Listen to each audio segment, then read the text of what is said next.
Greetings and welcome to the energy of Sagittarius. I do welcome you to the channel. This is Rowan from Tarot of the Twin Sun.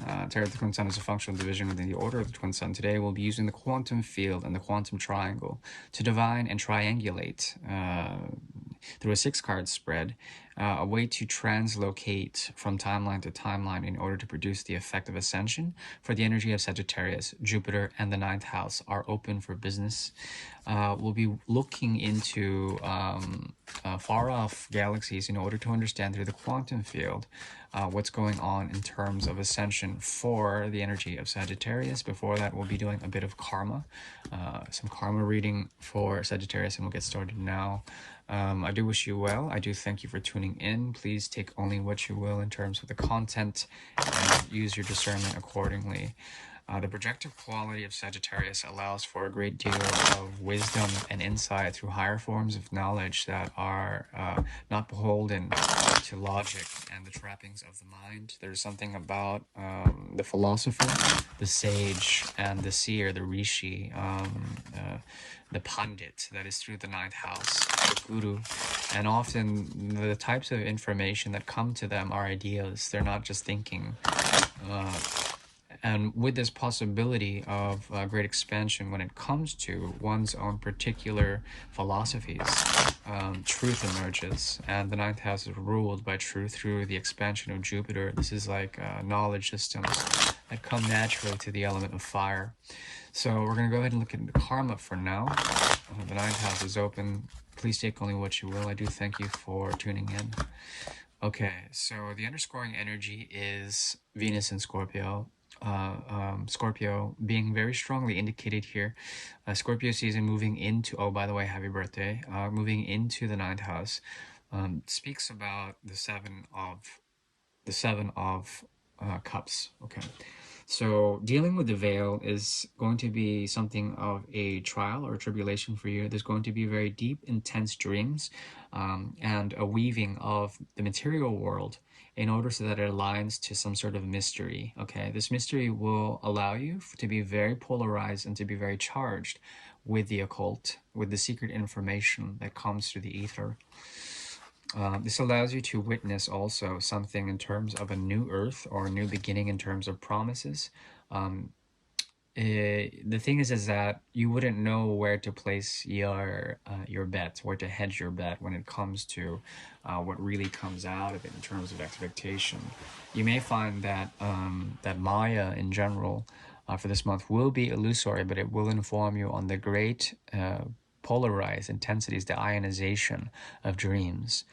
There's something about you that will celebrate with others, the capacity to have vision, and also to find a sense of vision through meditation for this month. We have the 4 of Rods, which allows for gateways to open on both the past and the future. And there also is the visionary Queen of Rods, and in the past there's the 4 of Swords.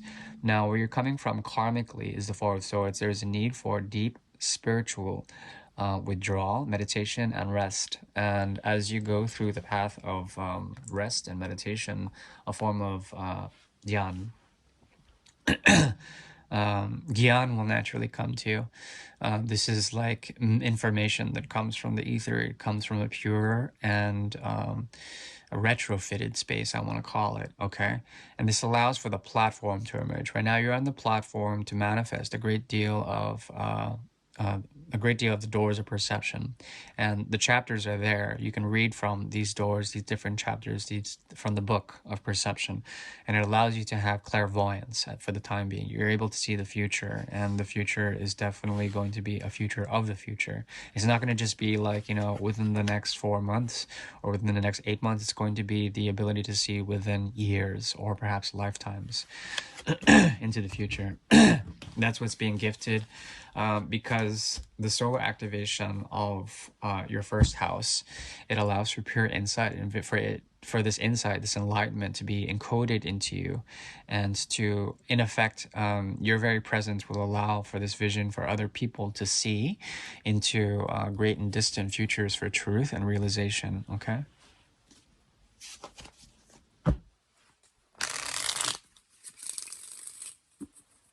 Now we're going to the quantum triangle.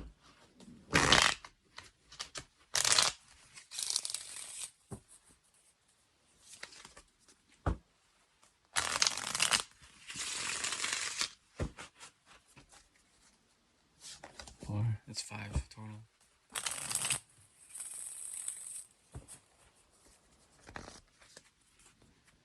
Okay. This speaks about a split in the contract, a split.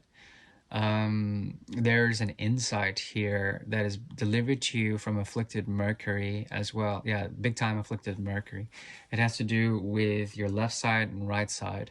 The channels are, one of the channels is blocked, either the sun or the moon, when it comes to the left side and the right side, the left path and the right path. Um, I can't tell which one it is. I think it would be the sun.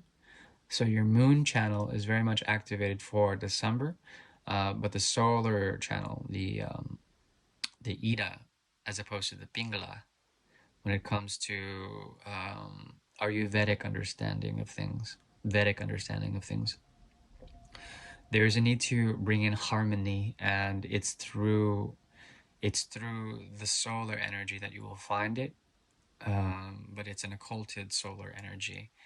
So this has to do with breaking free and finding the language, breaking free and finding the language, the hidden fire, the sacred fire, breaking free and finding the language in some sort of way. Let's see here. So the path of ascension has to do with a faith that is projective in nature. This has to do with Libra, Aries, flipped upside down, the full flipped upside down, justice coming in.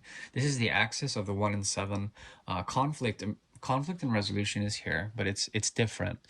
It means that from war comes peace. From war comes peace, or yeah, from war comes peace. There is a need to balance out your own temperament and to understand how there are certain actions that are hidden or not done, and it actually creates the reverse, or it creates like not a sense of conflict, but by letting go of those actions, it instills a sense of balance or a sense of right doing. Okay. So there's a very strong ascension quality, or two major arcana, Fool in reverse, Justice in reverse, and it allows for a balancing effect of some sort. Okay, it doesn't require faith. It doesn't require a leap of faith. It's just a matter of doing not much of anything at all. This has to do with relationships. It has to do with your own path, your own sense of self. And there's a sense that through an ascension of a fool who does not take the leap, there is a prudence when it comes to relationships. There's an action that doesn't do much, but then it projects out with intention of truth, equanimity, and peace. Okay, so pretty intense. In the past, there's even more past. A past of learning from the past. You're here dealing with karmas of the father, of the great mother, of the 1 and the 7, of dealing with basic forms of action and how your own actions relate to others. There's a sense that the other disintegrates, and as the other disintegrates, you disintegrate when it comes to the connection. There's a sense of peace through great resolution, but the resolution, it has to do with non-action somehow, not doing much of anything. Um, and I'm not telling you that your path of ascension is essentially not to act, but through non-action, that is an action sort of thing. There also is a possibility here of this is Cancer. This is also Taurus, Capricorn, 7 and 4, the 11, the 3 and the 11. The 3 and the 11 make 14 is a 5. There's a path of freedom here. You can choose left or right, but I think there won't be much movement in either choice. You can choose the lesser path or the greater path, but choosing won't give you any sort of advantage or disadvantage. There's a lot of stillness in your reading, and Major Arcana very much influences your present moment. In the reverse, Fool in reverse, Justice in reverse, and then in the future we have the Charioteer, the Chariot. What I see here is a great activity of the inner world, and you being able to share that with others in the near future. This has to do with creative impulse. It has to do with the veil, trying to wear the veil in some sort of way, like Gustav Klimt, some sort of wearing of the veil. Look up the Brides of Christ. Look up trying to understand why people in the Middle Ages would wear a veil, um, so as not to be seen, or like look up the very sacrament of marriage. There's something about being married to yourself or having your own inner world, having that harmonize within a very enclosed space for the time being. The advice for this reading is Le Pupil. Look to those who you can learn from, because these learners are actually great seekers of wisdom and have already attained something. There's something about your own path of healing and isolation that requires a great deal of understanding of others. You must reach out to communities that are mythical, that are not really here, but out there. And there's a possibility to learn through great disciples what you may be seeking in terms of wisdom. Okay? That's the very best I can do. Thank you. Bye bye.